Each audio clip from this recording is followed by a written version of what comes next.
మీరు జడ్జి ఉద్యోగం చేశారా లేకపోతే ఏదైనా హోటల్లో సరుకు మాస్టర్గా చేశారా?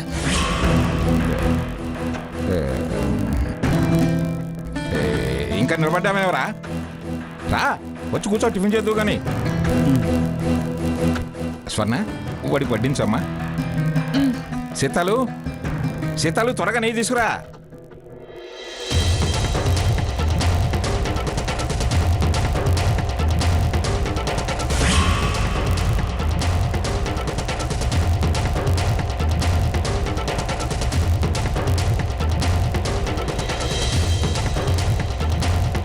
అడుక్కునే వాళ్ళని లోపలికి రానివద్దని ఎన్నిసార్లు చెప్పిన సెక్యూరిటీకి బుద్ధి లేదు.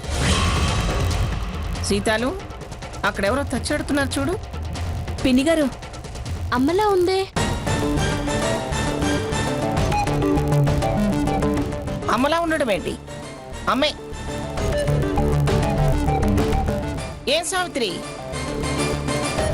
అడుక్కునే వాళ్ళలా అవతలే నిలబడ్డావు? లోపలికి రావచ్చుగా. గడప దాటి లోపలికి రావద్దని చాలాసార్లు హెచ్చరించారు. పెద్దవారు అంటే అన్నారులే అని పట్టించుకోకుండా వస్తే మా కౌమానం అమ్మాయికి బాధ మిగిలింది. చివరికి కూతురుతో పొండవతలకని స్థితి తెచ్చుకున్నాం. అది పొమ్మన్నా రావద్దన్నా దాని అమ్మగా, దాని అమ్మతనం కోరి నందదీప ప్రదక్షిణలు చేశాను.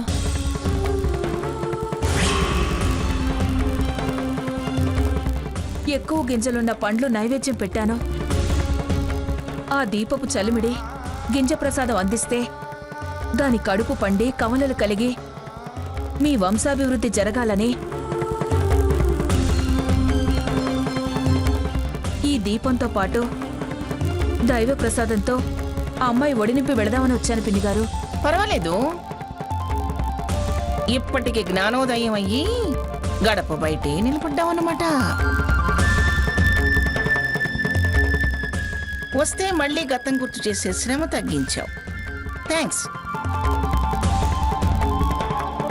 నందాదీపంతో ప్రదక్షిణాలు చేశావా? బహుబీజ ఫలాలతో నైవేద్యం పెట్టావా?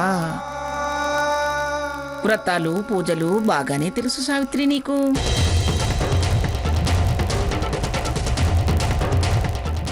నువ్వు లోపలికి రాకుండా అవి దీని ఒళ్ళో ఎలా పెడతావు? వద్దని అన్నవాళ్ళం మళ్ళీ లోపలికి రా అంటే మాది స్వార్థం అవుతుంది.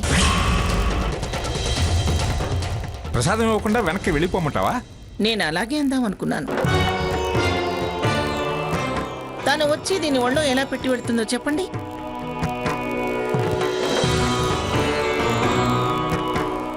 జడ్జి గారు, సమాధానం తెలిసి కూడా చెప్పకపోతే ఇది మరో భేతాళ కథే అవుతుంది. సావిత్రి లోపలికి రాకపోతే ఏమిటి? స్వర్ణే బయటికి వెళ్ళి అందుకుంటుంది. శభాష్, చాలా కరెక్ట్గా చెప్పారు.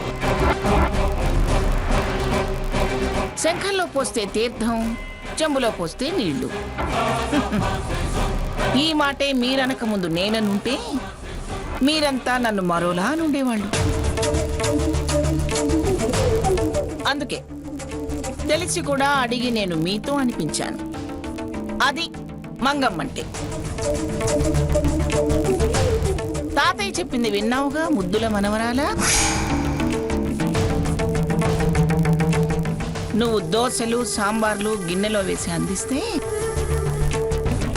ఆయన మీ అమ్మని లోపలికి రానివ్వకుండా చేశాడు. అది వారిని నమ్ముకుంటే మిగిలే లాభం. నా కళ్ళల్లో కారం కొట్టకుండా ఉండుంటే దాన్ని లోపలికి రానిచ్చేదాన్ని. వెళ్ళు, వెళ్ళవే, వెళ్ళి ఆ చెలువుడి తెచ్చుకో. వంశాభివృద్ధి కోసం చేసిన పూజ ప్రసాదం కాబట్టి కాదనలేకపోతున్నాను. పైగా అక్కడ ప్రదక్షిణాలు చేసి ఇక్కడ దర్శనానికి వచ్చింది. వెళ్ళు, వెళ్ళి తెచ్చుకోపో.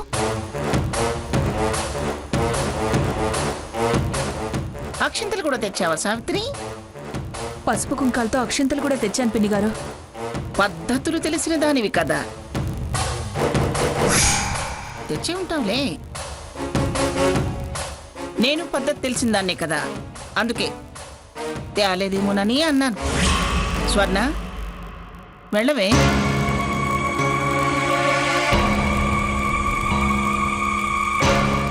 అమ్మా, రామ్మా.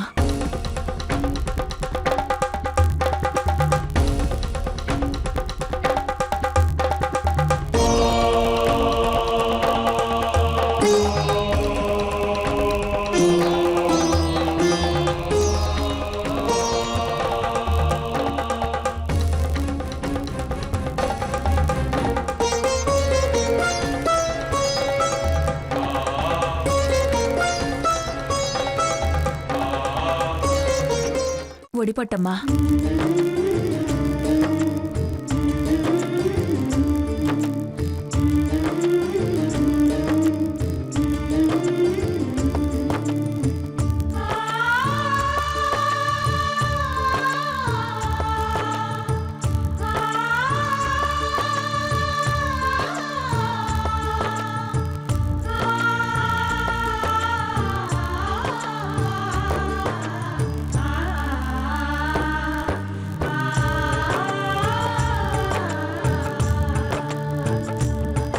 దానిమ్మ పండంటి బిడ్డల్ని కని 10 కాలాల పాటు చల్లగా వర్ధిల్లమ్మా.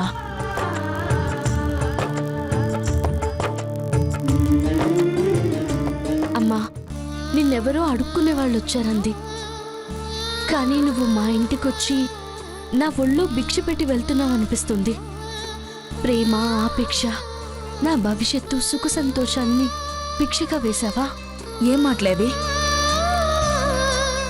అది నేను లోపలికి రాకపోవడానికి వేరే కారణం ఉంది. నీతో ఓ ముఖ్యమైన విషయం చెప్పాలి. వీళ్ళున్నారుగా, అలా బయట ఎదురు చూస్తూ ఉంటాను. వీలు చేసుకుని బయటికి రా. త్వరగా బయటికి రా, నేను ఎదురు చూస్తూ ఉంటాను. వస్తావు కదా? ఏమిటా గుసగుసలు? ఏంటమ్మమ్మా, మాకేం గుసగుసలు? అన్నీ రుసరుసలే. దేవుడి దగ్గర కోరికలు, మనుషులిచ్చే ఆశీర్వాదాలు చిన్నగా చెప్పుకుంటేనే మంచిదని, పండంటి బిడ్డల్ని, అదే ఈ దానిమ్మ పళ్ళ లాంటి బిడ్డల్ని కని 10 కాలాల పాటు పచ్చగా ఉండమని దీవిస్తుంది. ఇవ్వటం నువ్వు అందుకోవడం అయిందిగా. ఇక నువ్వు లోపలికి రా స్వర్ణ. వెళ్ళొస్తానండి. వెళ్ళొస్తానమ్మా. అలాగే అమ్మా. సావిత్రి, ఒక్క నిమిషం. పంచభూతాల సాక్షిగా గంగమ్మ మీద ఆనా అని గొంతు చించుకొని మరీ ప్రతిజ్ఞలు చేశావుగా. ఎంతవరకు వచ్చింది నీ పెద్ద కూతురి పెళ్లి ప్రయత్నం? భారం దేవుడి మీదే కదా వేసింది పిన్నిగారు. భారం దించుకోవాలంటే నా కన్నీళ్ల భారం దించాల్సిన బాధ్యత ఆ గంగమ్మదే.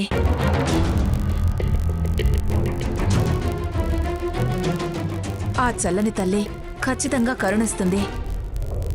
నా కూతురి కళ్యాణం చేసి తీరుతుందనే నమ్మకం నాకుంది పిన్నిగారు. ఓహో, భారం భారం అని దాని పెళ్లి గాలి కుదిలేసావన్నమాట. అంత బుద్ధి తక్కువ పని చేసేదాన్నే అయితే ప్రమాణాలు ఎందుకు చేస్తాను పిన్నిగారు? మానవ ప్రయత్నంగానే చేయాల్సినవన్నీ చేస్తూనే ఉన్నాను. సరే చెయ్యి. నీ ప్రయత్నం ఫలిస్తే వచ్చి అక్షింతలు వేస్తాను. మీ నోటి మాట తప్పకుండా ఫలిస్తుంది. చాలా సంతోషం పిన్నిగారు. ఎందుకంటే తమరు మాట తప్పేవాళ్లు కారు. మీ మాట నెరవేరక మానదు.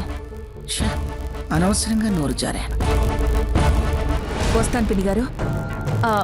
పిన్నిగారు, చలిమిడి తెలుసు, గుళ్ళో భక్తులకు పంచాలి, అదేగా నువ్వు చెప్పేది. ఆ మాత్రం తెలుసులే నాకు. వెళ్ళు.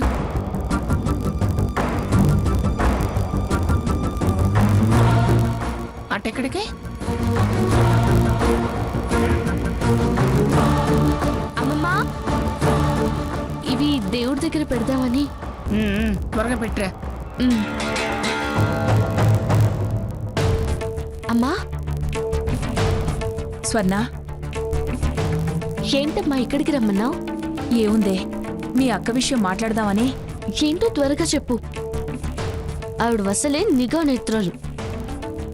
నందాదీపం దేవుడి దగ్గర పెట్టాలని వంక చెప్పి ఇక్కడికి వచ్చాను. ఇందాక ఆవిడ ప్రమాణం ఏమైందని అడిగింది, విన్నావుగా? ఆవిడికి వెక్కిరించడం అలవాటే కదా. సీతకి తలపొగరు ఎక్కువైంది. ఏమైందమ్మా? పెళ్లికి మేము ఆరాట పడుతుంటే అది సస్సేమీరా చేసుకోనంటోంది. అనగా అనగా నేను తన్ని బలవంతం చేయగా చేయగా చివరికి చావుకు తెగిస్తానంటే అప్పుడు సరేనంది. దాని కాస్త ఈవిడగారు చెడగొట్టింది. అప్పట్నుంచి మళ్ళీ పెళ్లి ప్రస్తావన తీసుకురావద్దు అంటుంది. పిన్ని ఓ మాట చెప్పింది. ఏంటది? అతను నీకోసం వస్తున్నాడేమో అనుకున్నావు, కానీ పెళ్లిలో అసలు విషయం తెలిసిందే. ఈ విషయం అబ్బాయికి తెలుసు కదా. అతని మనసులో గాని దాని మనసులో గాని ఏదైనా అభిప్రాయం ఉందేమో. అందుకే అతను తిరిగాడేమో, ఇది వద్దంటుందేమో. ఎందుకైనా మంచిది ఆ కుర్రాన్ని ఓసారి సంప్రదించండి, విషయం బయటపడుతుంది అనంది. ఇద్దర్లో ఎవరు సరే అన్నా ముందు ముందు ఏ పేచీలు రాకుండా, ఎవ్వరూ చెడగొట్టే వీలు లేకుండా సీత పెళ్ళవుతుంది అని చెప్పింది మీ పిన్ని. కామన్ సెన్స్ లేకుండా ఎంగేజ్మెంట్ అయిన నాకు ఐ లవ్ యూ చెప్తాం.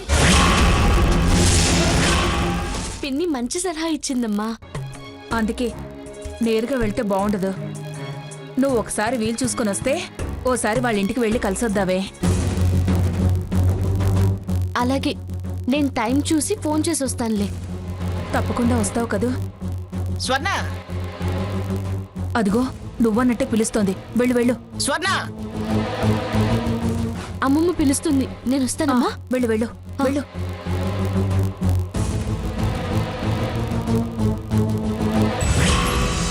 ఇక్కడున్నవన్నీ పైన పెట్టేసి అక్కడున్న తీసుకొచ్చి ఇదిగో ఇక్కడ సర్దేశాయి.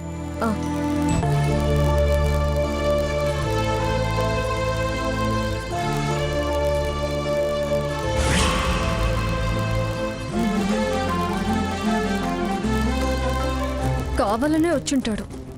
నేను పనిచేసేది ఈ సూపర్ మార్కెట్లోనే అని తెలుసు కదా. చెప్పండి సార్. పర్ఫ్యూమ్ ఒకటి కావాలి. ఎక్కడుంది? అటు వెళ్ళండి. ఓకే.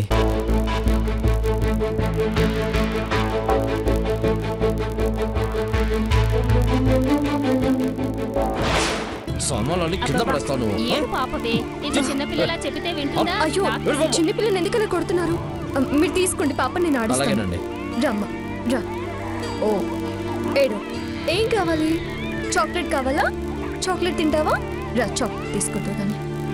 ఇగో బొమ్మ చూడు, బొమ్మ బొమ్మ ఎలా ఉంది? ఎడుకిడు, అదిగో ఇగో ఈ బొమ్మ చూడమ్మా. బిల్ చేయండి. మా పాప ఏది? ఈ బొమ్మ చూడు. ఇగో కార్ చూడు. పాపా, ఆ తీసుకొస్తున్నాను, రా. ఏడో.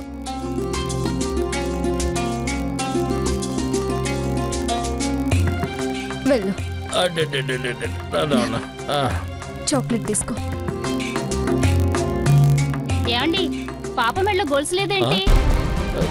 అరే లేదే. అయ్యో, పాప మెడలో గొలుసేది? ఏంటండి ఏమంటున్నారు మీరు?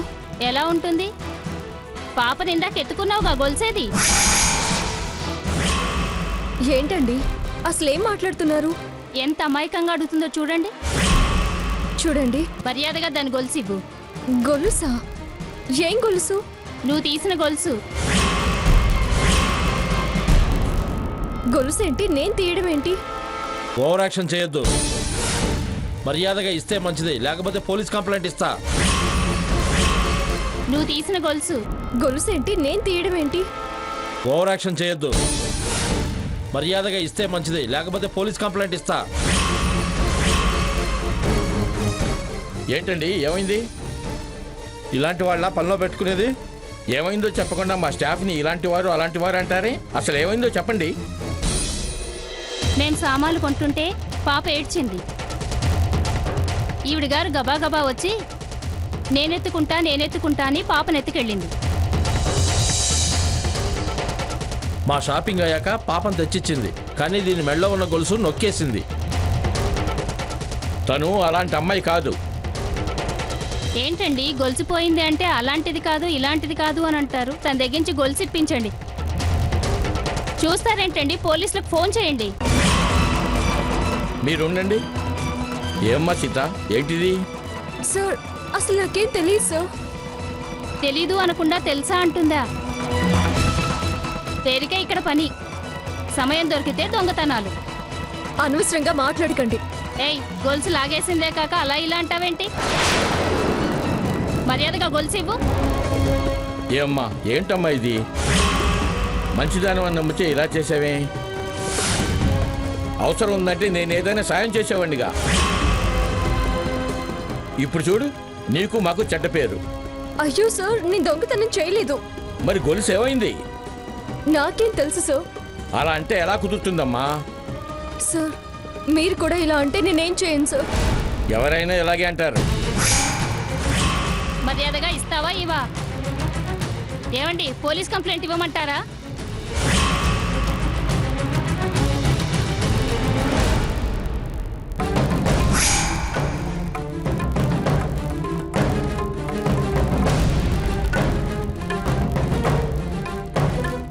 ఎవరిదై ఉంటుంది ఇది?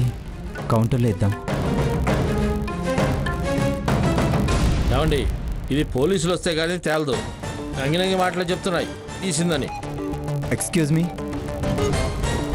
ఈ చైన్ ఎవరిదో అక్కడ పడుంది. ఈ గొలుసు గురించే బాబు ఈ పంచాయతీ అంతా.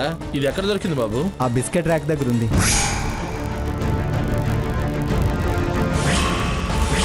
నేను కూడా అక్కడే సార్ పాపను ఎత్తుకుంది. ఏమండి, మీరు కొట్టినప్పుడు అక్కడ పడి ఉంటుంది.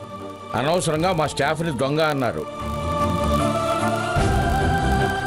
చాలా థ్యాంక్స్ బాబు, మా పరువు కాపాడావు. సరే, మీరు వెళ్ళండి. సారీ అండి, మిమ్మల్ని అనవసరంగా హర్ట్ చేశామండి.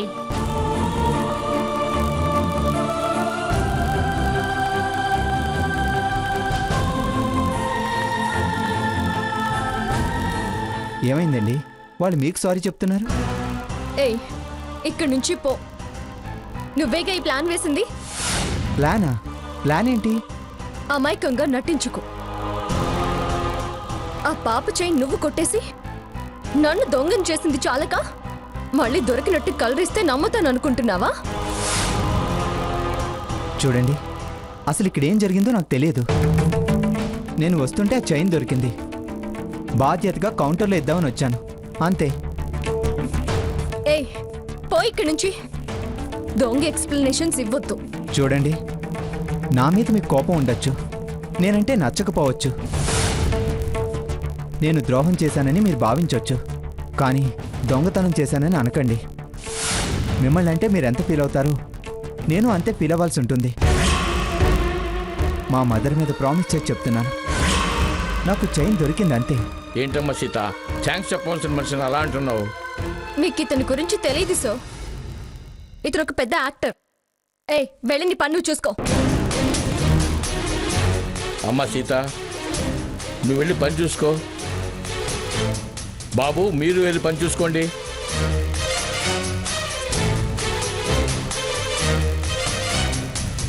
బిల్ చేయండి.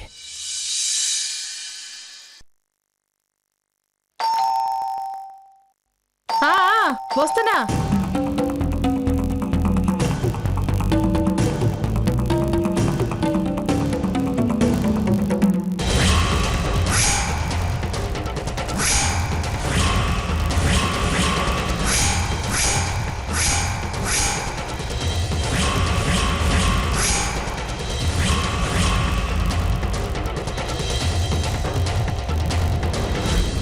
మీరా? రండి, లోపలికి రండి. మేము ఏంటమ్మా స్వర్ణ, మీరు నాకు తెలుసు. నన్ను మీరు చూశారు. అలా విచిత్రంగా చూస్తూ నిలబడ్డారేంటి? లోపలికి రండి, రండి.